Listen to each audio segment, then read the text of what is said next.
नमस्कार, बहुत बहुत स्वागत, अभिनंदन हमारे सभी दर्शकों का। और आपके साथ मैं हूँ निशा। और दोस्तों, इस कार्यक्रम के हर एपिसोड में हम लेकर आते हैं आपकी कुछ समस्याएं और उनका समाधान। और जैसा कि हर बार हर एपिसोड में हम कोशिश करते हैं आपकी समस्याओं का समाधान करने की।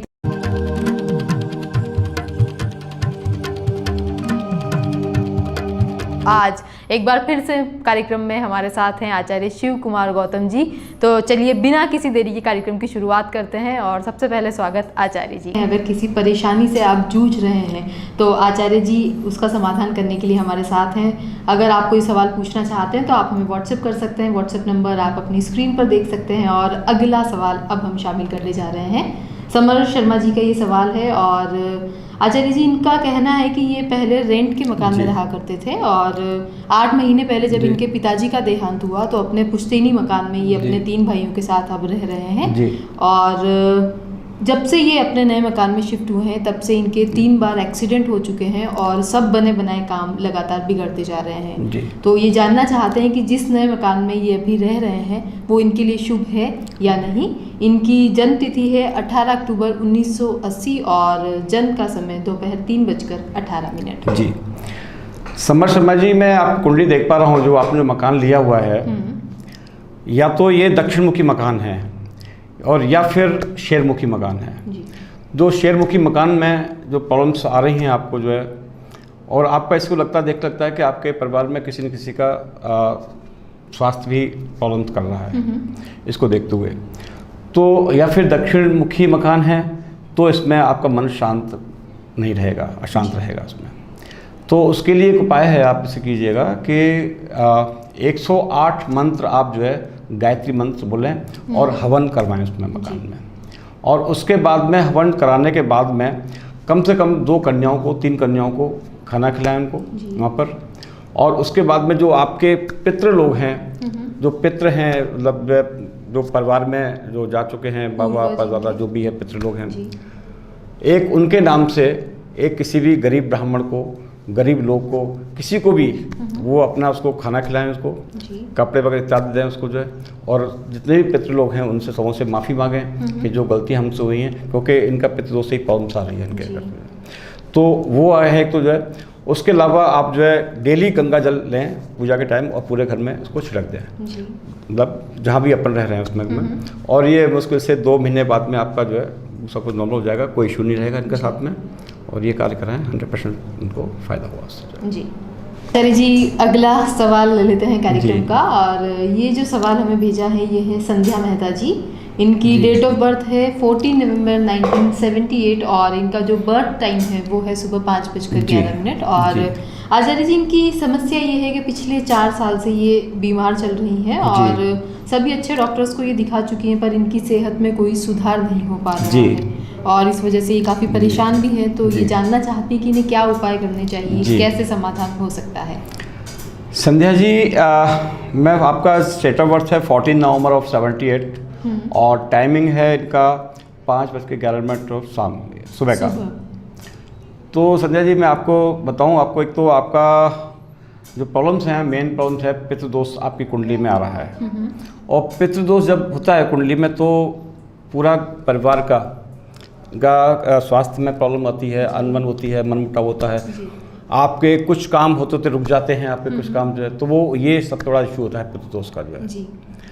तो आपकी कुंडली में भी पितृदोष आ रहा है और तथा आपकी स्वास्थ्य में भी परेशानी जो हो रही है, जोड़ों में दर्द है आपको हो रहा होगा, माइग्रेन पेन हो सकता है आपके जो है, और छोटी छोटी बातों में मनमुटाव रहता है घर वालों से, वो सबसे बड़ा इशू है इनके साथ में।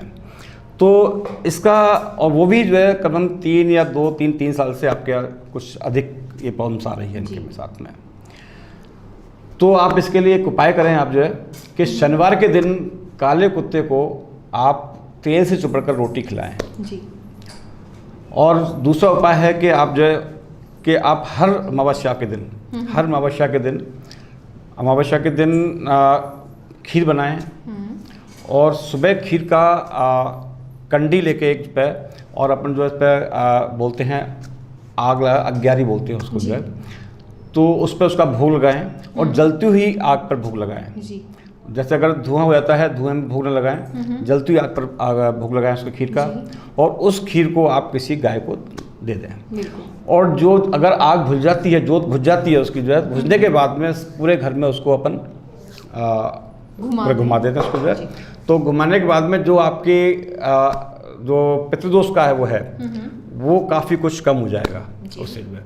तो एक तो ये अवश्य करें, दोनों उपाय करें, तो आपके स्वास्थ्य में भी फ़ायदा होगा, आपका मन शांत रहेगा, और घर में छोटा छोटा तो मुटाव है वो भी कम होगा उससे। ये दोनों उपाय करें, 100% आपका ठीक होगा, सब कुछ अच्छा होगा आपका जी।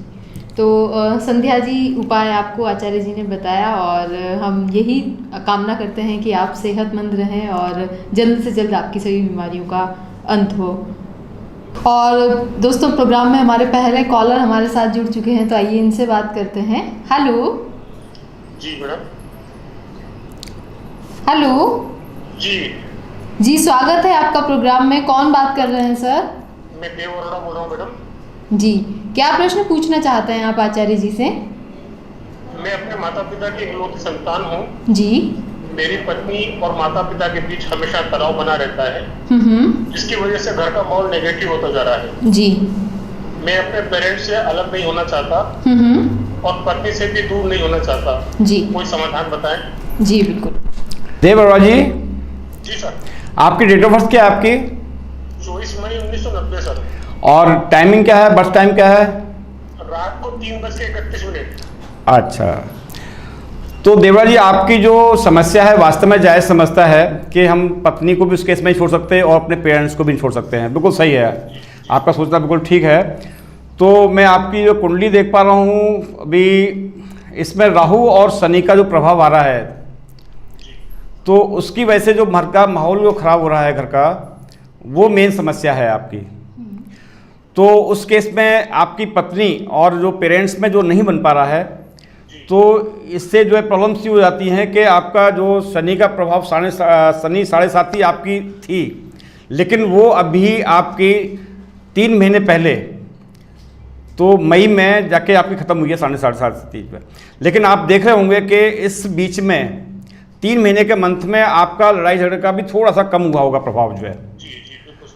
और उसके अलावा जो अभी आप ये मंत्र हैं, और जो 41 दिन आपको कंटिन्यू करना है, आपको और आपकी पत्नी को करना है ये, इससे घर का माहौल बिल्कुल ठीक होगा। इससे घर का माहौल भी आपका, घर में शांति भी रहेगी और पेरेंट्स भी अच्छे से रहेंगे आपके जो है ये।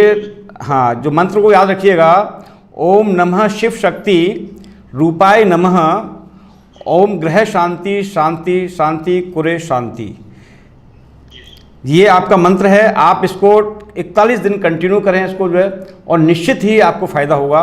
और दूसरा एक उपाय है आपका कि जो अपन पूजा करते हैं, आप पूजा करते हैं? जी सर, जी सर। सुबह सुबह जब पूजा करते हैं तो एक शंख का ध्वनि जरूरी होना है। शंख बजाएं, एक बार बजाएं या 2 बार बजाएं, लेकिन शंख ध्वनि से जितनी भी नेगेटिव ऊर्जाएं होती हैं वो घर के बाहर निकल जाती हैं। तो वो आप जरूर कीजिएगा, और निश्चित है आपको 41 डेज बाद, 41 दिन के बाद में आपके घर में बिल्कुल शांति रहेगी, कहीं कोई इशू नहीं आएगा। पत्नी भी बिल्कुल अच्छे रहेंगी, आपके पेरेंट्स भी अच्छे रहेंगे। आप ये कार्य कीजिएगा, बिल्कुल 100% आपका मन में शांति रहेगी आपके जो है। Thank you. ठीक है जी। तो देव अरोड़ा जी, आपकी जो समस्या है उसका उपाय पंडित जी ने बताया है, तो आप ज़रूर इन उपायों को करें, और हम यही कामना करते हैं कि आपके घर में सुख शांति का माहौल हो और परिवार के सदस्यों के बीच आपसी सामंजस्य बना रहे। और आचार्य जी, अब अगले सवाल के साथ हम आगे बढ़ते हैं। और आचार्य जी, कार्यक्रम के आखिरी सवाल तक अब हम आप पहुँचे हैं, और ये जो आखिरी समस्या है ये हमें भेजी है महक दत्ता जी ने।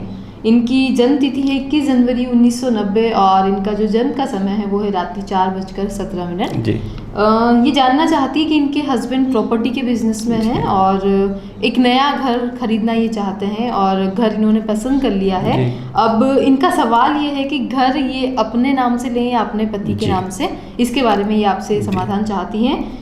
इनके पति का नाम है राजीव दत्ता, और उनकी डेट ऑफ बर्थ है 10 जून 1979, और जो बर्थ टाइम है उनका वो है सुबह 8:36 जी।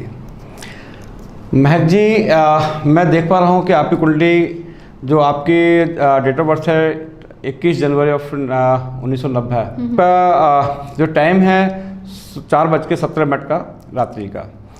तो उसमें आपका जो आ रहा है महक जी कि आपका गृह स्वामी ही आपका गुरु है आपका, और आपके पति का जो गृह स्वामी है वो आ रहा है मंगल आ रहा है आपके।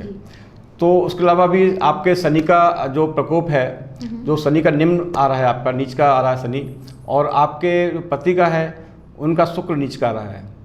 तो जो शुक्र नीच का रहेगा तो आपके लिए ये ग्रह ज़्यादा शुभ नहीं रहेगा उनके नाम से। और उसके अलावा सबसे बड़ी प्रॉब्लम्स ये है कि आप जो है अगर मकान लें तो पूर्व मुखी होगा या तो मकान ये, या फिर उत्तर मुखी होगा मकान, वो आपको बहुत सूट करेगा। और अपने नाम से लें तो बहुत ही अच्छा होगा ये मकान जो है। और अगर वैदिक में पूर्व मुखी नहीं होता है, उत्तर मुखी भी नहीं होता है, तो कृपया करके आप अपना मकान अपने नाम से लें, कोई इशू नहीं आएगा। राजीव जी के नाम से मकान शुभ नहीं रहेगा, उत्तर और पूरब दिशाएं कैसे, तो आप उसको जो है लें, अपने नाम से लें, कोई इशू नहीं होगा और शुभ रहेगा आपके लिए मकान।